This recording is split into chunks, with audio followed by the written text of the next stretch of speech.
Welcome back. If you've just joined us, you're watching the news at 10 live on Channels Television. A reminder of our top stories.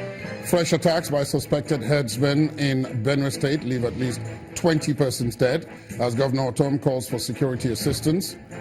President Buhari orders the arrest of those behind the killings in Rivers and Kaduna states on New Year's Eve. Major oil marketers in crucial talks with the federal government on the fuel scarcity in parts of Nigeria as DPR continues its clampdown on airing petrol stations. An Israeli government orders thousands of African migrants to leave the country within 90 days or face imprisonment.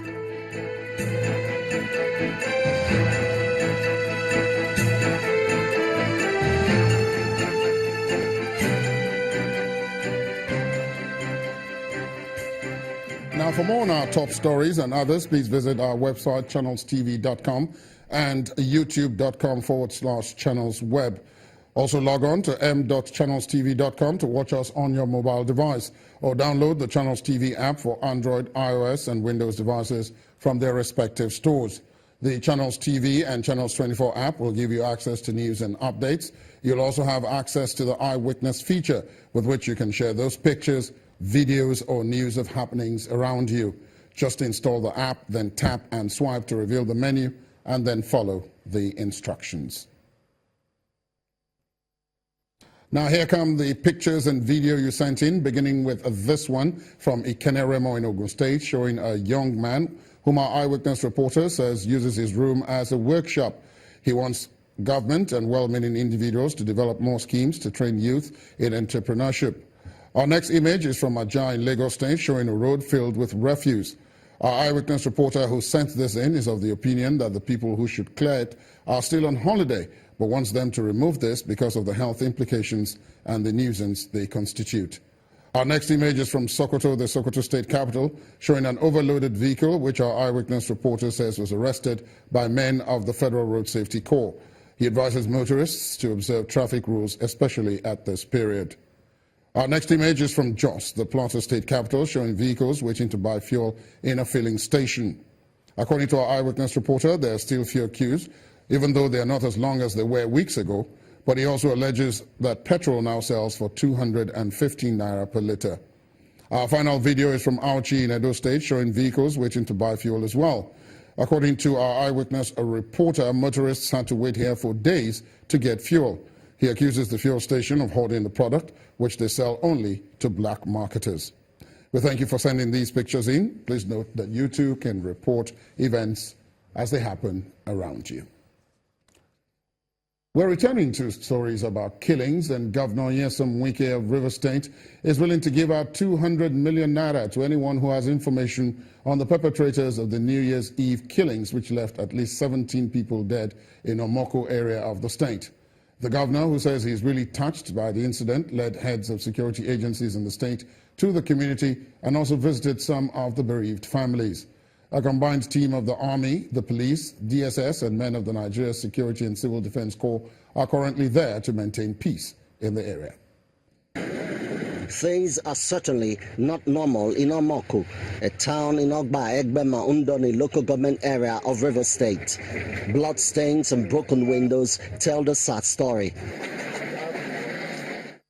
The people here are still mourning their dead, following the killing of 17 persons, while on their way from a crossover service, perhaps with great expectations for the new year, but cut short by some heartless humans. It's also a sad day for the state governor as he arrives at the crime scene in the company of heads of security agencies in the state. This is a home where at least 5 persons were killed. They have come to the end. We cannot allow this to happen again. We must get the perpetrators of this deadly act. And that's why the government is placing a tag price of 200 million naira to make sure wherever they are, we must get them and they must face the wrath of the law. This woman lost her husband and children in the incident. Can't say anything, that is God knows best. It's a painful something. 17 people that have been killed. We have about 3 people hospitalized presently. The security heads then lead the governor to the home of a suspected militant leader in the area who is alleged to be behind many killings. His whereabouts are unclear, but his home has been taken over by security operatives. But anybody who's a criminal around here, whatever house or property, depending on how the government will take it, we can't allow this again. Enough is enough, and I will meet with security agencies to see how we work out other strategies that will nip this on the board. But obviously, you can agree with us that this place has been peaceful. We never knew that somebody could go and still plan this mayhem. As this community struggles to come to terms with this tragedy, the onus now is on the security agencies, who are expected to bring the full weight of the law to bear on whoever committed this heinous crime. Emmanuel Irei, Channels Television News. Meanwhile, the former governor of Rivers State and Minister of Transport, Mr. Rotimi Amechi, is blaming Governor Nyesom Wike for encouraging thugs and failing to safeguard lives and property of the people in the state. His comment comes in the wake of recent killings in some parts of Rivers State, and he says that the governor should consider the protection of lives a priority. I think the governor needs to get a bit more serious. The governor should stop encouraging the militant group in the name of politics and election. You heard about 21 only in Amoko. What about in Ahotoro, where 2 persons were killed? What about other local government areas? The first responsibility of a governor, which is what the oath of office requires, is that you swear to protect lives and property. When you don't protect lives and property, what do? It's impeachment. And unfortunately, there is no House of Assembly in Rivers State. Too much noise coming from Rivers State. The governor just wakes up and starts shouting, abusing people. That's all he does. Mr. Project, painting roads. The first thing you do is human capacity development and keeping human beings alive. And we are losing lives every day. 2 important men were kidnapped before I left Port Harcourt. The first person was Chief Nimidi Adoke. Till today, nearly 1 month after, nobody can tell you where he is. The next person is Chief Omodo. Chief Omodo was kidnapped. Luckily, the villagers ran after the people and rescued the old man from the bush. It's never happened when I was governor. We, the security and myself, ensured that we could not sleep at night. We kept awake for the citizens to sleep. I think the governor needs to do much more than that or quit the office. But the Rivers State government is not taking the comments by the Minister of Transport lightly. A statement from the state's Commissioner for Information, Mr. Ima Oka, describes Mr. Amechi's comment as false and an indictment of security agencies who are responsible for protecting lives and property in the country. He says, and I quote, "For the avoidance of doubt, Amechi's statement is false and an infantile attempt to gain political mileage from the senseless killings of innocent Rivers indigents. Over the last few days, there had been a nationwide upsurge of violence leading to the unfortunate death of Nigerians. Is the Minister of Transportation, Rotimi Amechi, claiming that in all these instances, the governors of the respective states armed the killers?" End of quote. The statement further describes the minister's comments as regrettable and, quote, a sad commentary. The commissioner said rather than being criticized, Governor Wike should be commended for improving the security situation in the state. President Muhammadu Buhari says he's shocked by the reports of tragedy from different parts of the country on the first day of the new year.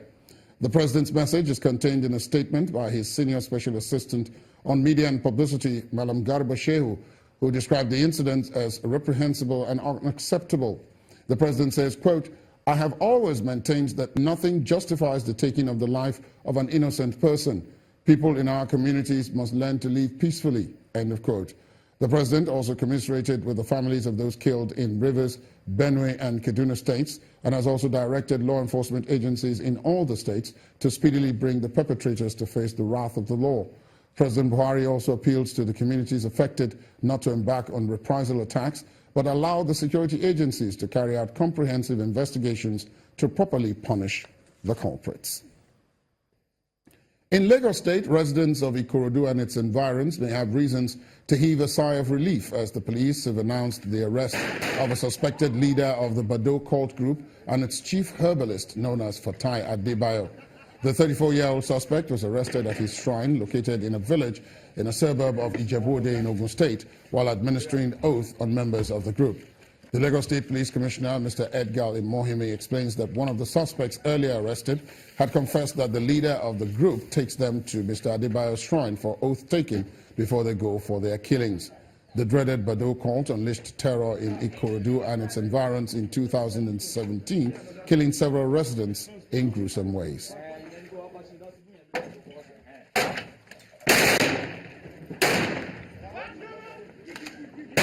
Over the weekend, we had far-reaching achievements in the fight against these killers in Ikorodu, who otherwise some sections of the press like calling Bado. Their kingpin, the head of the group, has been arrested. He cleared, and we arrested him on water as he was making his escape. One of the suspects confessed, and the suspect is here, he led us here, that before they go for any killing, the head of the group brings them to this gentleman to come and carry out oaths for both themselves and the piece of stone they use for their killings, and that they don't go for any killing without first of all coming for oaths in this shrine. Assure Lagosians, assure Nigerians that we will not rest until this evil is completely rooted out from Lagos State. Barely 48 hours after President Muhammadu Buhari promised to get to the root of the recent fuel scarcity, government officials and other stakeholders in the oil sector are meeting to find out what went wrong. The President's Chief of Staff, Abba Kyari, oil marketers, security agencies and NNPC officials were all in attendance, and our correspondent, Ibrahim Adra, now reports. The meeting is at the banquet hall of the presidential villa. Here is why the meeting is holding in the first instance. The whole idea was to do a scientific analysis of what really went wrong, because like you know, for over 2 years, we've been out of this problem. It's been working well, NNPC has been managing it properly, and then suddenly there was this gap. So he wanted us to put heads together, not to fault find, but to find out what went wrong. How do we take corrective measures to avoid that, and what are the things that are creating the difficulties in the system? Because fuel scarcity has been an ever-lingering 40-year-old thing. At the end of the day's engagement, the meeting could not identify anyone or group responsible for the crippling December petrol shortage. So if there are people who are culprits, they will be identified. The Chief of Staff is in fact instructed that specific names should be put on the table. Those who have gone against the rules or done things that are against the books should be punished, and we should find those. But the greatest difficulty in Nigeria is that people make allegations. When you then ask them for evidence of even one, everybody pushes back into the safety net. There were, however, suggestions as to the way forward. A lot of issues were raised, and a panel or committee was constituted that will be meeting tomorrow under the chairmanship of the Honorable Minister of State Petroleum to further go into the nitty-gritty and to ensure that these problems do not reoccur again. With what we have had today from GMD, from the Minister of State, Nigerians should go home and smile, because this issue of constant petroleum shortages will be a thing of the past. The meeting is to continue tomorrow, during which a foolproof plan that will prevent a repeat of petrol shortage in the country will emerge. Also expected to be thrashed is the issue of augmenting marketers' shortfall or subsidy. Ibrahim Adra, Channels Television News. When the news at 10 returns, Nigeria's Securities and Exchange Commission unveils a roadmap for the capital markets as it holds its first media briefing for 2018. That will be in the business news. Please stay on with us.